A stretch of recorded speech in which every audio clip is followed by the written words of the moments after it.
Bonjour mesdames, messieurs. À l'occasion de cette journée internationale sur l'entrepreneuriat digital au Burundi, je vais vous parler des forces et des faiblesses de ce secteur dans notre pays.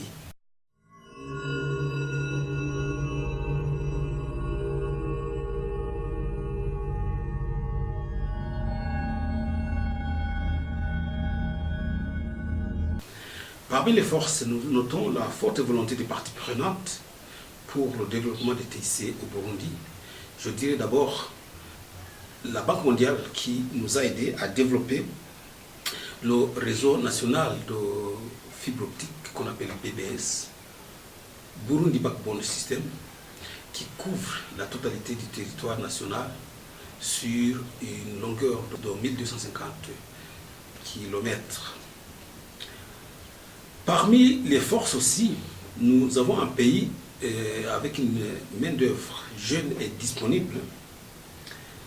Et si je dois comparer avec les données qui ont été publiées par l'Organisation internationale des télécommunications en 2017, nous savons qu'à travers le monde, 830 millions de jeunes sont aujourd'hui en ligne, ce qui représente une très forte proportion. Et c'est également la même chose au Burundi. Et nous pouvons noter également la croissance rapide de la pénétration de la téléphonie mobile au Burundi. Après la libéralisation de ce secteur des TIC, nous comptons aujourd'hui près de 5 millions d'utilisateurs du téléphone mobile. Nous comptons plus de 800 000 abonnés à Internet avec environ 100 000 internautes actifs, très actifs. Parmi les forces du secteur des télécommunications au Burundi, nous notons plusieurs infrastructures à large bande qui sont déjà opérationnelles, parmi lesquelles nous citons le réseau Comgov, le réseau Bernet et le réseau 4G LTE.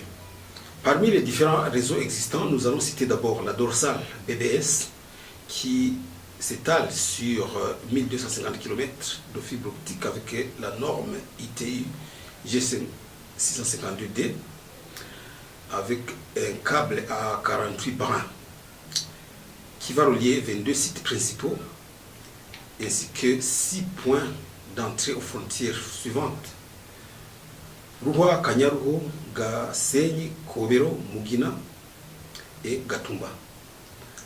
Ces données sont tirées dans le rapport de M. Pierre Ndamama intitulé « Utilisation des TIC dans la mise en œuvre des programmes des écoles doctorales ». Le second réseau, c'est le réseau métropolitain qui a permis de casser très fortement les prix des communications Internet et du réseau mobile au Burundi. C'est un réseau de 100 km qui a 6 sorties de Bujumbura. C'est également la norme ITU G652D. Mais cette fois-ci, c'est un câble à 96 brins. Aujourd'hui, il est utilisé à 40%.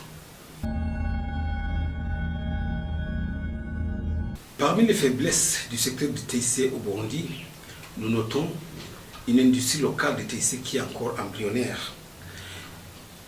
En fait, nous avons fait comme si nous mettions les charrues avant les bœufs, parce qu'au moment où nous étions en train de développer les infrastructures des TIC, il fallait songer avant tout aux différents projets qui auraient été développés. Cela aurait permis aux jeunes de songer notamment à développer des projets dans le cadre des administrations publiques en ligne, des services financiers en ligne, notamment des paiements mobiles, des réseaux de télémédecine mobile pour les soins de santé en milieu rural, des réseaux de formation scolaire en ligne et j'en passe. Mais qu'à cela nous tienne, nous avons pu rattraper ce retard car aujourd'hui les jeunes sont de plus en plus sensibilisés pour rattraper le train là où il est. Parmi les autres faiblesses du secteur du TIC au Burundi, nous notons le manque de personnel qualifié, le manque de ressources humaines qualifiées.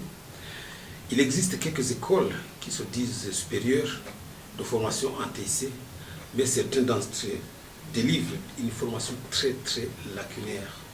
C'est un vrai goulot d'étranglement pour le développement de ce secteur. Nous notons également comme faiblesse la non-existence d'un plan de développement centralisé. C'est ce qui a fait que nous n'avons pas pu développer très correctement le réseau 4G LTE parce qu'il n'a pas connu un engouement de la part des autorités publiques qui pensaient que le réseau, le BBS, la dorsale de fibre optique, pouvait atteindre toutes les parties du Burundi, mais oubliant qu'il n'a qu'une longueur de 1250 km, alors que le réseau 4G LTE nous aurait permis de couvrir jusqu'au niveau des communes et des secteurs, ce qui nous aurait beaucoup facilité la tâche. Parmi les facteurs externes, nous avons des opportunités, notamment le potentiel inexploité pour l'investissement dans l'industrie des TIC. Ici, je songe notamment à toutes ces pylônes de télécommunications sur lesquels on peut installer des modules pour le développement du réseau 4G LTE sur toute l'étendue de la République du Burundi. Et c'est cela même qui faciliterait et qui a déjà facilité le développement de la télévision numérique au Burundi. Nous comptons également comme opportunité des initiatives d'intégration régionale, notamment dans le cadre de l'East African Community et dans le cadre de la Communauté économique des États de l'Afrique centrale. Pour terminer, nous allons parler des menaces. Parmi les principales menaces, il y a les influences économiques extérieures négatives. Il y a les perturbations locales et régionales, notamment les conflits qui menacent la sous-région. Nous avons également la perte d'opportunités d'investissement due à la limitation de la présence étrangère, notamment diplomatique au Burundi, suite aux sanctions qui ont été prises contre notre pays. Pour illustrer cela, nous avons quelques chiffres quant à l'évolution des investissements des opérateurs dans la téléphonie mobile au Burundi. À titre exemplatif, les investissements dans le secteur des télécommunications sont passés de presque 20 milliards à 60 milliards entre 2010 et 2014 pour chuter brusquement à 10 milliards dans l'année 2015. Mesdames, Messieurs, nous venons de passer en revue les forces et les faiblesses ainsi que les opportunités et les menaces sur le secteur des télécommunications au Burundi. Mais à bien analyser, nous pensons que les forces et les opportunités que nous avons du secteur des télécommunications au Burundi suffisent amplement pour neutraliser les effets négatifs des menaces et des faiblesses.